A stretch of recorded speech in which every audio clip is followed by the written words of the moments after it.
এমন একটা লোকেশন আমরা শুট করছি যে লোকেশনটা খুবই গিঞ্জি একটা এলাকা ছিল। আই স্ক্রিনে 1 তারিখে আসতেছে আমার পার্টি নামের একটা ওয়েব ফিল্ম, বঙ্গতে চলতেছে ফেকরা, ঈদের মধ্যে আরো কয়েকটা কাজ আসবে। আমার অবসর সময়টাকে আমি লেখার মধ্য দিয়ে উদযাপন করি আর কি।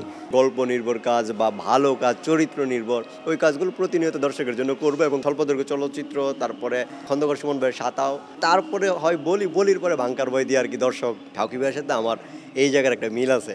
যেমন গোলমোহর চলতেছে চরকিতে, ওইখানেও একটা চরিত্র আছে।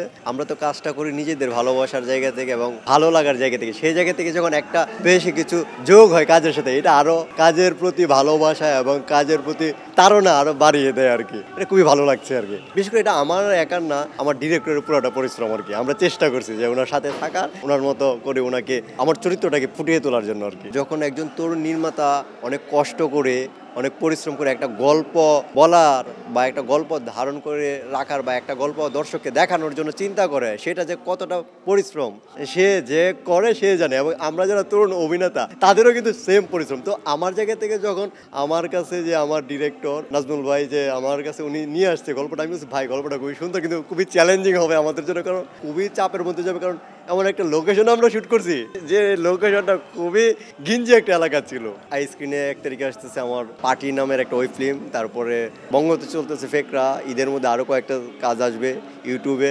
এই আর ঈদের পরে আরো দর্শকের জন্য আরো কিছু সারপ্রাইজিং কাজ নিয়ে আসবো, দর্শক সারপ্রাইজ হবে। এবং যে ডিরেক্টরের সাথে আমাকে অনেকদিন দেখা হয় না তার সাথে দেখতে পাবে দর্শক। ঈদের পরিকল্পনা খুব ঠান্ডা মাথায় একটা গল্প নিয়ে ভাবতেছি, ওইটা নিয়ে আগাবো। নিজেকে একটু লেখার মধ্যে একটু রাখতেছি আর কি, এই আর কি। মানে ঈদটা আমি লেখার মধ্যে আমার লেখার সময়টা দিতে চাই আর কি, এই চেষ্টা করছি আর কি। লিখি ছোটবেলা থেকে, আমার অবসর সময়টাকে আমি লেখার মধ্য দিয়ে উদযাপন করি আর কি। কাজটা করতে চাই এবং সব ধরনের কাজই করতে চাই। আর সব থেকে বেশি যে আমি কমার্শিয়াল অ্যাকশন কাজে আসতে চাই আর কি। এটা হলো আমার ভেতরে একটা ছোটোবেলা থেকে একটা ক্ষুধা আর কি। আর সাথে সাথে তো যে গল্প নির্ভর কাজ বা ভালো কাজ, চরিত্র নির্ভর ওই কাজগুলো প্রতিনিয়ত দর্শকের জন্য করবো এবং করে যেতে চাই যতদিন বাঁচবো। এটা খুবই চ্যালেঞ্জিং একটা জার্নি। সব কিছু মিলে আমি ছোটোবেলায় আমার ভেতরে হঠাৎ করে ইচ্ছা জাগে আমি অভিনয়টা করতে চাই। সেই জায়গা থেকে কিশোরগঞ্জে আমি নিজের মতো করে একটা ডিরেকশন দিই, তারপরে থিয়েটারে যুক্ত হই। থিয়েটার থেকে চন্দ্রবতী থিয়েটার থেকে যুক্ত হওয়ার পর আস্তে আস্তে থিয়েটারে পারফর্ম করা হয়। তারপরে 16 সনে ঢাকায় ঢুকে আবার আরণ্যকে ওয়ার্কশপ করি। এভাবে যাত্রা শুরু।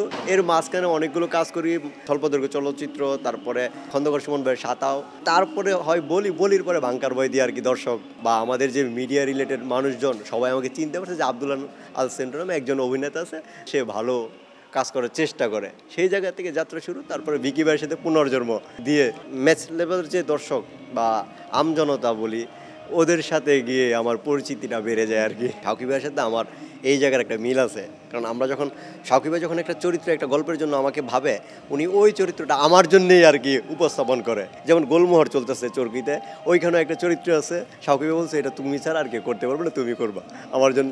আমি ভাই এটা খুবই চমৎকার। আমি গেছি করে খুবই এনজয় করছি। যদি চরিত্রটা আমি যে চরিত্র করতে চাই, কারাগার খুবই সাইলেন্ট চরিত্র এবং দর্শক খুবই মজা পাইছে। এটা আমার সবচেয়ে ভালো লাগছে, কারণ এটা খুবই চ্যালেঞ্জিং ছিল যে সাইলেন্ট যে অ্যাক্টিংটা এবং এতগুলা আর্টিস্টের ভিতরে নিজেকে ধরে রাখা, এটা খুবই চ্যালেঞ্জিং। এবং এটা আমাকে সাপোর্ট দিছে আমার ডিরেক্টর শাকিব ভাই এবং পুরা টিম। আমি কৃতজ্ঞ ফিল্ম নয়ারের কাছে এবং আমি কৃতজ্ঞ সিদ্দিক ভাই, আমার ধীমান ভাই, আমার যে বাঙ্কার বয়, যার মাধ্যমে আমার আবির্ভাব।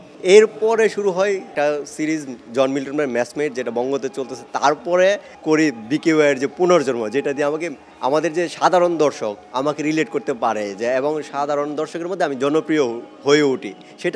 সেটার জন্য কৃতজ্ঞ বিকি ভাই। এবং বিকি ভাই আমাকে ওই জায়গাটা দিছে, পরিচিতি পাওয়ার যে জায়গাটা বিকি ভাই দিছে। তারপরে তো কারাগার আরেকটা জায়গা দিছে।